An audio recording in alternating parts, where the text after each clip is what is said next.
청년부 여러분 안녕하세요. 오늘은 성경에 나오는 두 인물 야곱과 에서, 이 두 인물에 대해서 비교하면서 함께 말씀을 나누고 싶습니다. 성경에서 에서에 대해서 어떻게 소개를 하냐면요, 온몸에 털이 많고 피부가 붉다고 그렇게 소개를 해요. 그래서 왠지 에서 하면 무슨 바야바도 아니고 사람이 왠지 좀 지저분할 것 같고 비호감일 것 같은 그런 느낌이 좀 들죠. 그런데 가만히 생각해보면 에서는 절대로 비호감이 아닙니다. 오히려 그때 당시에는 호감에 더 가까웠을 것 같아요. 왜냐하면 그 시대에는 에서 같은 인물이 능력 있는 남자의 상징이었기 때문에 그래요. 옛날 고대 사회에서는 이 남자의 캐릭터 하면 사냥 잘하고 힘세고 강인하고, 이게 남자의 최고 가치였습니다. 그게 능력남이었어요. 오늘날로 따지면 대기업 다니는 남자, 고액 연봉을 받는 남자, 집도 있고 차도 있고 멘탈도 강한 남자, 그런 사람인 겁니다. 최고의 능력남이죠. 그러니까 에서는 그 시대에 있어서 최고의 남편감, 최고의 족장감이었어요. 털이 많고 피부가 많다는 것도 오히려 플러스로 작용했을 겁니다. 더 남자다운 어떤 남성성을 보여주는 그런 외모였기 때문에 더 플러스 됐을 거예요. 능력남, 상남자, 이게 에서의 캐릭터예요. 그 에서의 모습에 비교했을 때 야곱은 참 찌질해 보이거든요. 성경에서는 야곱을 조용한 사람이었다고 그렇게 소개를 합니다. 아버지는 에서를 좋아했고 어머니는 야곱을 좋아했다고,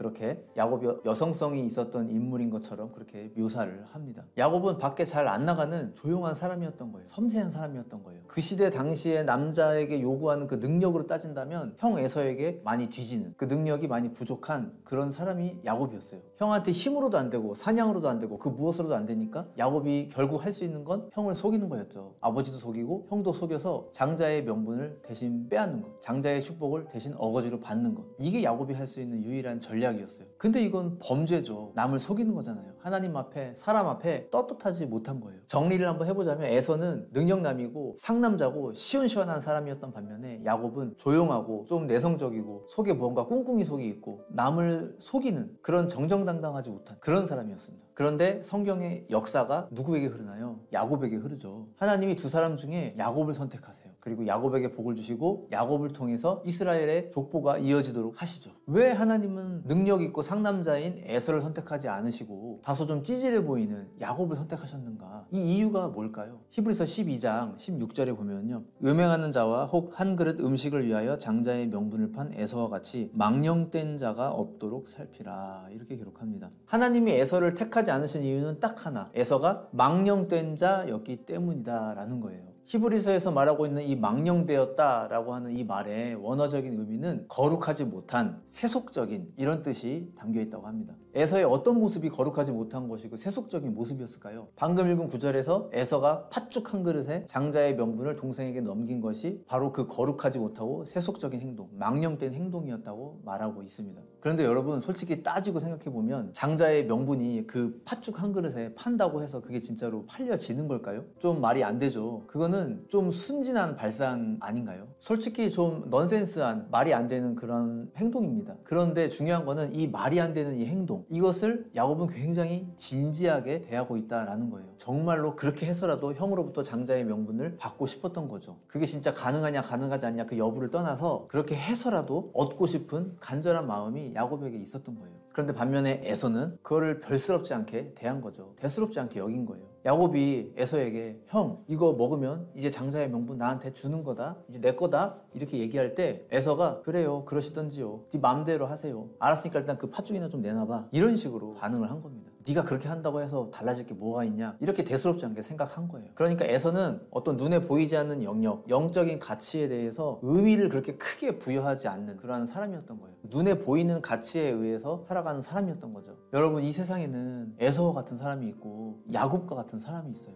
야곱과 같은 사람은 영적인 사람이에요. 야곱과 같은 사람은 어떻게 해서라도 내가 하나님 앞에 간절히 얻고자 하는 것이 있어서 그것을 놓고 간절히 기도하는 그런 사람이에요. 반면에 에서 같은 사람은 그 기도하는 그 행위 자체를 은근히 조소하는 사람입니다. 저렇게 한다고 뭐가 달라지냐, 실제로 물리적인 변화를 줘야지, 그냥 10,000원 한 장 더 버는 게 낫지, 백날 저렇게 한다고 해서 뭐가 달라지겠어, 이렇게 생각하는 사람이에요. 세속적인 사람은 결국 하나님을 멸시하는 사람이 되는 겁니다. 그리고 영적인 사람은 하나님을 인정하는 사람인 거예요. 사무엘상 2장 30절 하반절에 보시면 나를 존중히 여기는 자를 내가 존중히 여기고 나를 멸시하는 자를 내가 경멸하리라 이렇게 기록합니다. 사랑하는 우리 청년 여러분, 우리가 세상에 살되 세속적인 사람은 되지 맙시다. 세속적인 사람은 돈만 밝히는 사람 이게 아니고 눈에 보이지 않는 신앙의 영역, 영적인 영역, 그 영적인 가치에 대해서 가볍게 여기고 대수롭지 않게 여겨버리는 사람이에요. 그런 사람은 아무리 상남자이고 아무리 능력남이라 해도 하나님이 그를 인정해 주시지 않으십니다.